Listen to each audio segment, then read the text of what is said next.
Well, it's a story you'll only see on 12 News Tonight. No matter what their branch of service, when they served, or whether they went to war or not, veterans have a greater risk of dying from ALS than if they'd never raised their right hand and swore to defend the Constitution of the United States.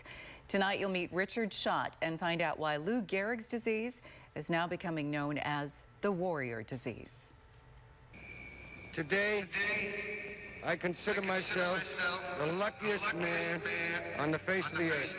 A year after the Yankee slugger contracted a disease that would take his name and his life, a youngster with aspirations of being a sailor was born.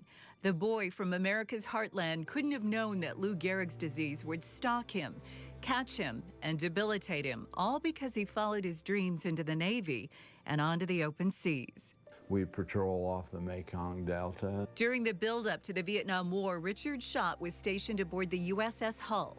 And we were Condition 3 almost all the time when we were in that area. Richard's ship dodged the fury of MiGs and 3 Westpacks.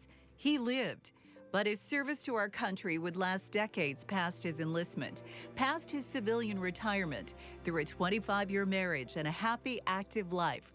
One lived in God's glory. His faith now sustaining his spirit as his body fails him.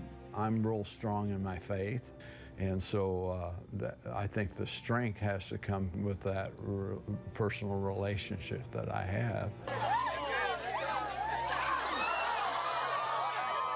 Richard was diagnosed with ALS just as the Ice Bucket Challenge became the hottest thing on the web this summer. Lift that toe up like that. Hold the toe up. Early in the diagnosis, Richard's strength at 73 was amazing, but that would change. As I talked about, symptoms will start in one part of the body, but at some time or another, they'll spread, so it'll involve all the limbs. Richard found out the disease would eventually affect speech, breathing, everything.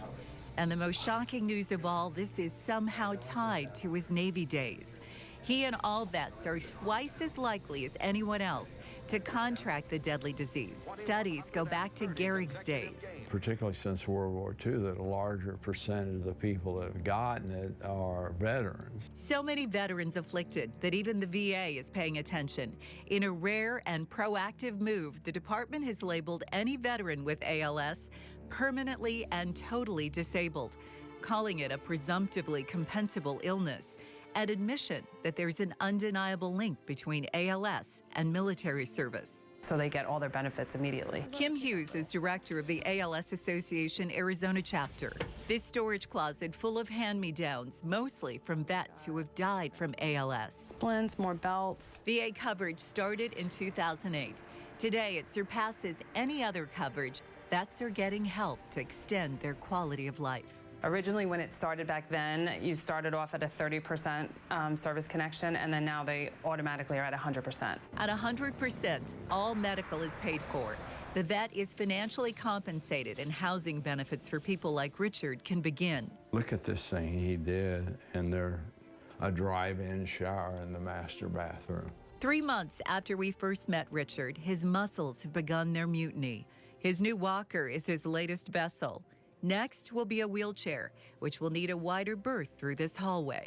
And so it's now in my hands, and I can't button my shirts. The only thing the VA can't do, nor can any medical expert fully answer, is why vets. They can't tell you why, but they identified common denominators. Kim is Richard's wife and his nurse. She's done nothing but study the disease since diagnosis. Exposure to chemicals and toxins, continual physical stress, and exposure to smoking, all thought to be causes. But her job isn't to know why. It's simply to love him. It's the hardest thing to see him hurt. The nature of this disease is slow deterioration. Research ongoing to find a way to stop its course towards a frozen death.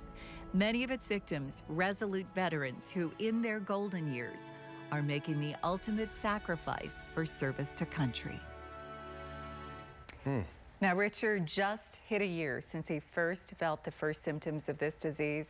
The lifelong hiker says that what he misses most are those long walks and his independence. You can understand that. And it's so slow, but you know where you're going to wind up. You know what's coming. That's the horrible thing. I lost a good friend to it.